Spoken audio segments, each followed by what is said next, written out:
मुख्यमंत्री हेमंत सोरेन 3 दिवसीय दौरे पर दुमका में हैं और अपने दुमका दौरे के अंतिम दिन मुख्यमंत्री जिले को कई योजनाओं का उपहार उन्होंने दिया है। मुख्यमंत्री हेमंत सोरेन ने डीएमसीएच दुमका में 3 ऑपरेशन थिएटर और अल्ट्रासाउंड मशीन का उद्घाटन किया। वहीं दुमका इंडोर स्टेडियम में विभिन्न योजनाओं का उद्घाटन और शिलान्यास कार्यक्रम में शामिल होने वाले हैं। इस दौरान लाभुकों के बीच परिसंपत्तियों का वितरण किया जाएगा। दुमका में कार्यक्रम के बाद सीएम दुमका हवाई अड्डे से रांची के लिए प्रस्थान करेंगे।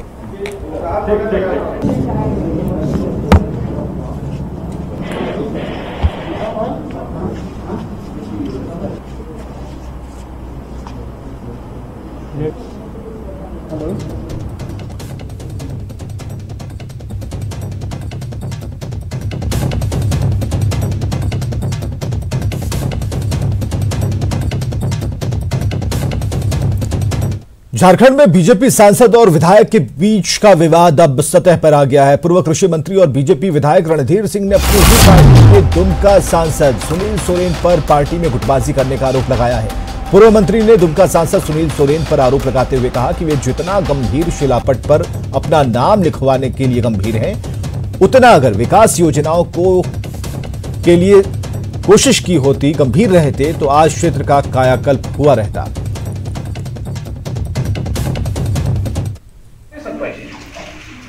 प्रोटोकॉल में बिल्कुल का नाम है, नाम पड़ेगा। ऐसा नहीं है कि वो सांसद हैं, हमसे सीनियर हैं, वो बलिता में हमसे सीनियर है हम लोग से। इसलिए विधायक को भी दरकिनार कर नहीं कर सकते क्षेत्र में। विधायक को आप हवा में नहीं उड़ा सकते हैं, ऊंट पहाड़ के नीचे आएगा। हमें दुमका में जाकर वोट नहीं लेना उनके पीछे में, उनको साथ आना होगा, उनको जबरा आना होगा। और वहीं इस मामले पर रांची की राजनीति भी गर्म हो गई है। बीजेपी विधायक सीपी सिंह ने रणधीर सिंह की ओर से पार्टी पर किसी भी तरह के दबाव से इनकार किया। इधर कांग्रेस ने इसे बीजेपी की ओर से सुर्खियों में बने रहने की कवायद बताया, तो जेएमएम ने इसे बीजेपी का अंदरूनी मामला बताते हुए इससे कुछ भी लेने देने से इनकार किया है। विचार रखने के लिए स्वतंत्र है, लेकिन मुझे नहीं लगता कि कोई पार्टी पर दबाव बनाने की बात होगी, रणधीर सिंह इस तरह की बात करेंगे। और यदि वाकई में उनके मन में ऐसी कोई भाव होगी तो पार्टी इस बात का संज्ञान में लेकर और आगे देखेगी। कहीं ना कहीं उनके मन में ये बात है कि इस तरह की बातें करके जो विपक्ष जो उनके खिलाफ एक अभियान चल रहा है, लोग अभियान चला रहे हैं निशिकांत दुबे जी को लेकर के, उसमें वो शामिल होकर के अपनी कुछ सुर्खियां बटोरना चाहते होंगे। इसका कोई ज्यादा मायने मतलब नहीं है। 4 गुट काम करते हैं बीजेपी में अभी वर्तमान में, तो खैर उससे हमको कोई लेना देना नहीं है, उनका अंदरूनी मामला है। और अपने लोगों को अगर एक सूत्र में पिरोकर नहीं रख पा रहे हैं तो ये पार्टी की कमजोरी है, उनके गलत नीतियों का फल है। रणधीर सिंह ने क्या बोला, क्यों बोला, इस पर विचार मंथन करे भाजपा, हम लोगों को उससे कोई लेना। और खबर है घाटशिला से, जहां के चाकुलिया प्रखंड के हरणिया गांव में बीती रात 26 हाथियों के झुंड ने जमकर उत्पात मचाया।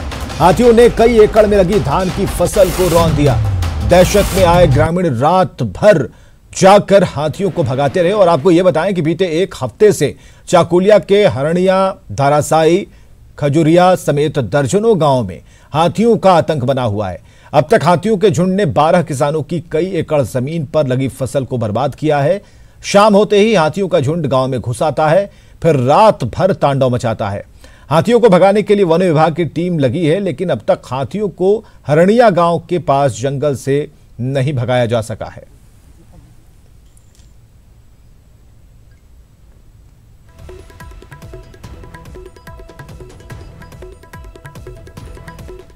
इधर रांची में बुजुर्ग दंपति की लाठी से पीटकर बेरहमी से हत्या कर दी गई। घटना बेड़ो थाना क्षेत्र के रोगाडी पतराटोली गांव की है। डायन बिसाही के आरोप में दंपति की हत्या की आशंका जताई जा रही है। बुजुर्ग की हत्या से जहां परिजन सकते में हैं, वहीं 21वीं सदी में भी डायन बिसाही के आरोप में हत्या सभ्य समाज की खोखली हकीकत को सामने लाता है। इसे लेकर बेड़ो थाने में मामला दर्ज कराया गया है। मृतक के बेटे की शिकायत के बाद पुलिस मामले की जांच में जुटी है। फिलहाल पुलिस ने मामले में कुछ लोगों को हिरासत में लिया, जिनसे पूछताछ जारी है।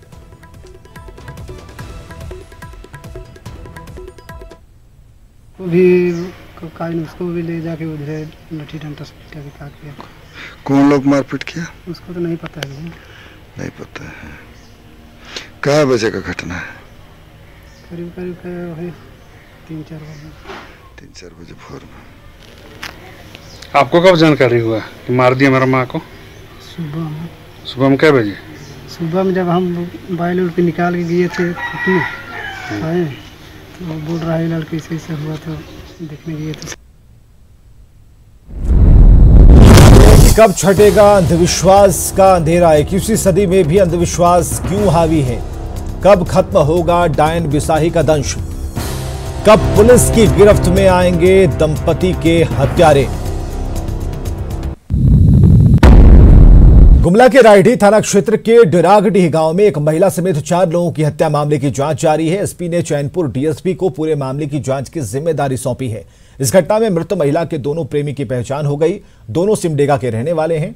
डीएसपी ने बताया है कि इसे लेकर 2 एफआईआर दर्ज हुआ है। इसके बाद कुछ लोगों को हिरासत में लेकर पूछताछ की जा रही है, जबकि एक को गिरफ्तार किया गया। उन्होंने हत्या के पीछे अवैध संबंध को ही वजह बताया है।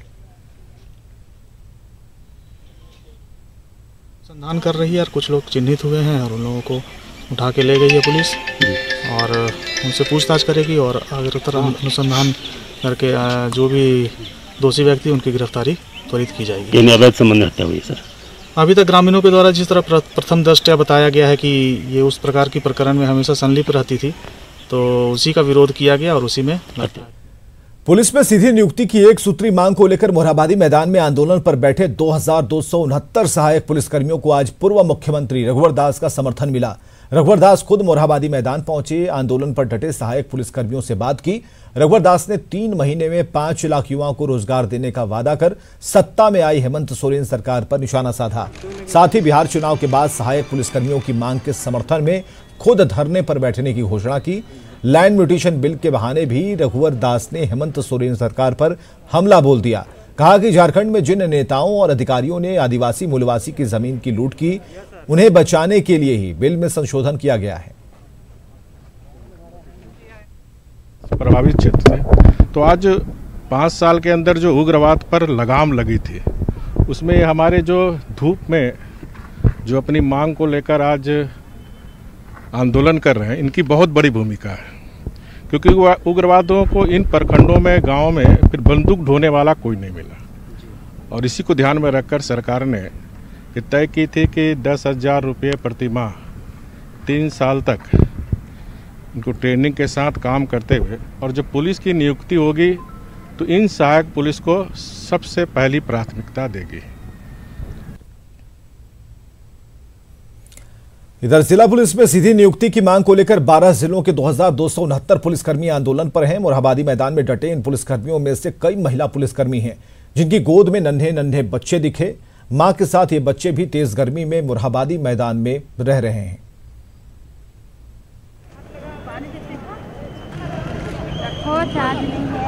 प्यास लगा हुआ इसको तो गर्मी है ना।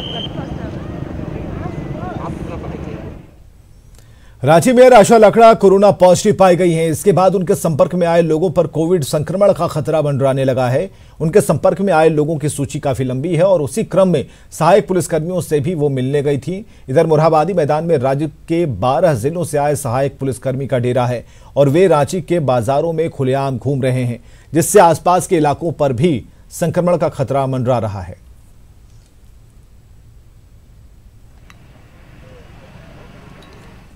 कोरोना संक्रमण की रोकथाम को लेकर सरकार और स्वास्थ्य विभाग सक्रिय है। आज रांची समेत 11 जिलों में कोरोना की जांच के लिए विशेष अभियान चलाया जा रहा है, जिसमें 1 लाख से अधिक लोगों की सैंपल की जांच का लक्ष्य रखा गया।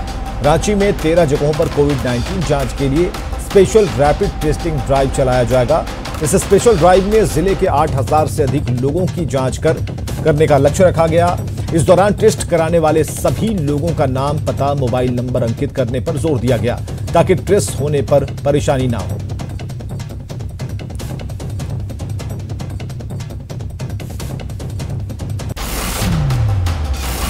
लैंड म्यूटेशन एक्ट को लेकर झारखंड में बवाल मचा है। बीजेपी और बंधु तिर्की ने इसे मुद्दा बनाकर विरोध करना शुरू कर दिया है, तो कांग्रेस भी मानती है कि इसमें कुछ खामियां हैं।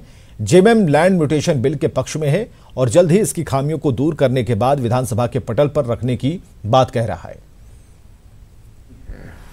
इसलिए उचित नहीं है कि यदि अधिकारियों पर यदि गलत काम करते हैं तो उनके ऊपर कोई उत्पीड़न की कार्रवाई नहीं होगी तो स्वाभाविक रूप से धड़ल्ले से जमीनों का गलत तरह से म्यूटेशन होंगे, दूसरे के नाम पर उसको स्थानांतरित किए जाएंगे। म्यूटेशन बिल बहुत संजीदगी भरा मुद्दा है और ये जंगल जमीन से जुड़े लोगों के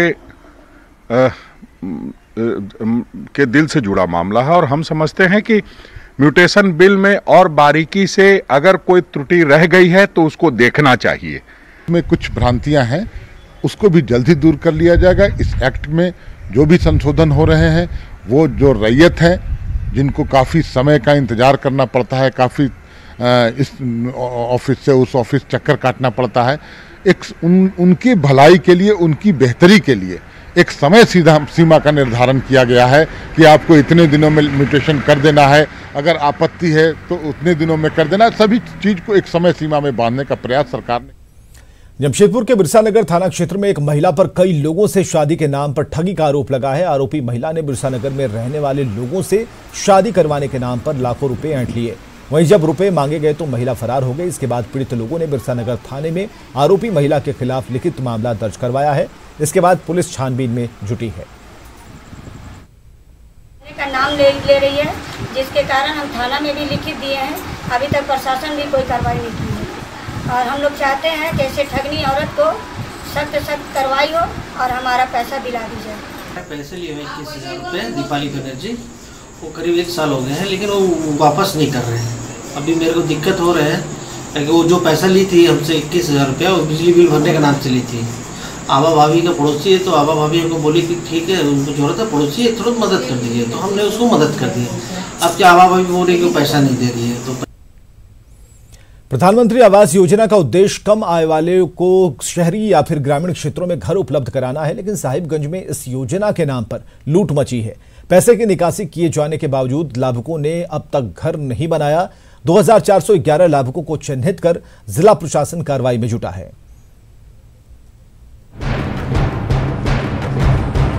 कम आय वालों को 2022 तक घर उपलब्ध कराए जाने के उद्देश्य से प्रधानमंत्री आवास योजना की शुरुआत की गई, लेकिन इस मद में राशि निकासी के बावजूद साहिबगंज में लोग घर बनाने में दिलचस्पी नहीं दिखा रहे। जिला प्रशासन ने ऐसे 2411 लाभुकों को चिन्हित किया है जो अब तक एक ईंट भी नहीं जोड़ पाए हैं। राशि का उठाव कर लोग अपनी शौक को पूरा करने में लगे हैं।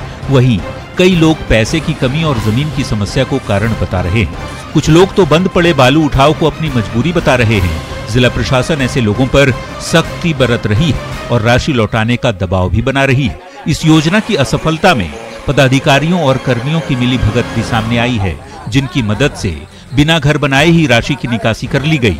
30 अक्टूबर तक आवास निर्माण पूरा नहीं होने पर लाभुकों के खाते को बंद किए जाने की चेतावनी जिला प्रशासन ने दी है।